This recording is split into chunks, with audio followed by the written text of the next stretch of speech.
What's up, everybody? I'm Ryan Thomas. Welcome back. Part 2 of You Can't Hit What You Can't Reach. And that is the case. That is the case for Eddie Alvarez, Diego Brandao, Jose Aldo, Chad Mendez.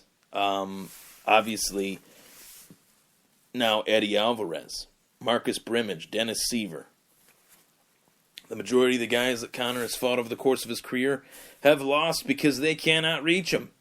He has too much of a reach advantage over every opponent he has ever fought at featherweight in the UFC, with the exception of Nate Diaz, who he lost to 1 out of 2 times. But I have more to back up my statement. And it pertains to another fighter, the guy that I think could have been the greatest of all time had he kept his nose clean, and that is John Bones Jones.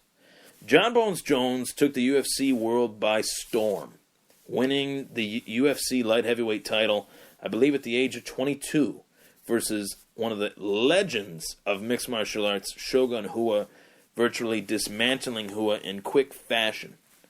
A few years back, I believe it was 2009, maybe 2010, it might have been 2011. The years are so jumbled.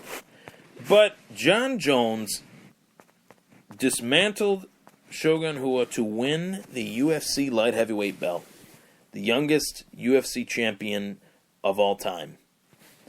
John Jones is a guy that has obviously fallen on hard times, won the belt at age 23 in March 2011. Okay, so I was wrong at the beginning part, but I'm not wrong about this. Over the course of the title defenses that John Jones had in his title reign within the UFC, John Jones fought guys, the who's who of the light heavyweight division. And I'm going to find this, and I'm going to really let this be known. So, as of now, his career record stands 22 wins, 1 loss. One of the losses was by disqualification, so John Jones virtually is undefeated. That disqualification loss was due to 12-6 elbows.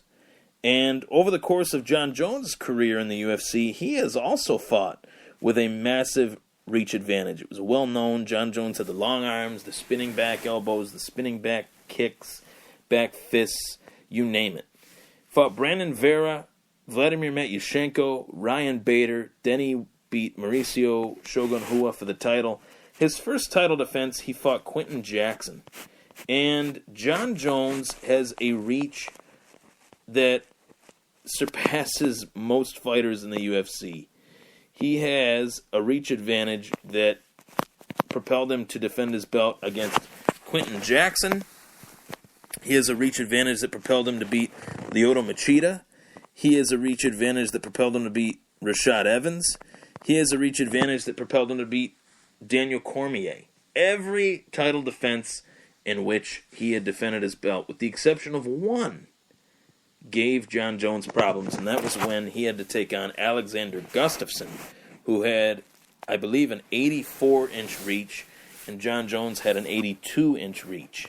So definitely, reach was a huge factor in the fact that, Gustafsson and Jones were guys that had reach on him. Jones lists his reach at 84.5 inches, and Alexander Gustafsson, I believe, was right around that as well. I'm sorry I don't have the actual numbers, but I'll get them. Gustafsson stood at 6'5", Jones stood at 6'4". So the Gustafsson fight was the only fight in which he did not have a reach advantage. And I'm trying. Well, he did have it. Well, it was less. It was less. 82-inch reach for Gustafsson. So that was the fight where Gustafsson had the closest reach to John Jones. And that was the one that gave John Jones the most trouble. That's not a coincidence. Gustafsson rocked Jones. Gustafsson hurt Jones. Gustafsson forced Jones to go to the hospital after the fight, while Gustafsson didn't have to go to the hospital after the fight. The judges scored the fight for Jones. I still to this day thought that Gustafsson won that fight, but that's neither here nor there. It was a long time ago, And the fact is, things are different now.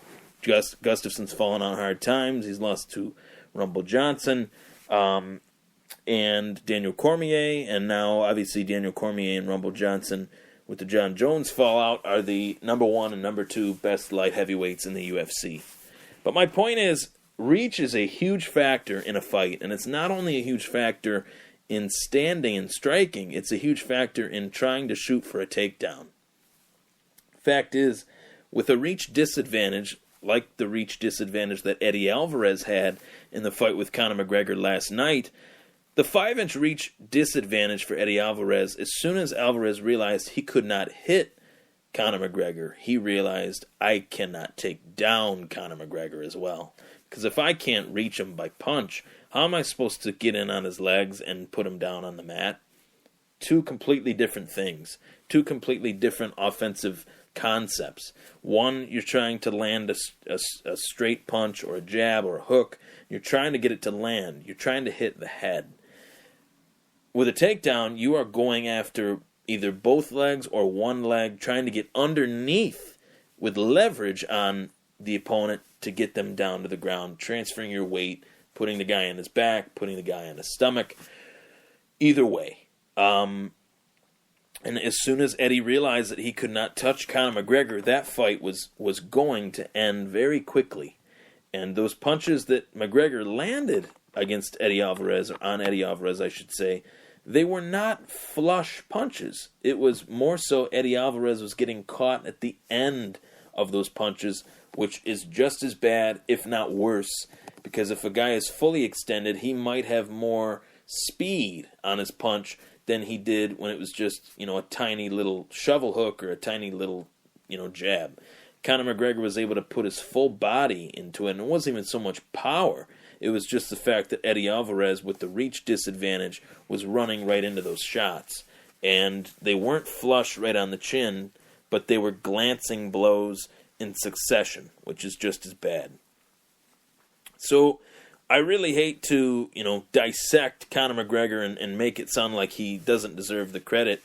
He does deserve credit, but people need to slow it down. This guy's advantages I've made well known, and the fact is, he has fought guys that are tailor-made to his style, with the exception of Chad Mendes. Thank you guys so much for listening to the Thomas Take Sports podcast. I was on today with David Poole, and obviously I am going to post that, so stay tuned. Thank you for listening. Take care.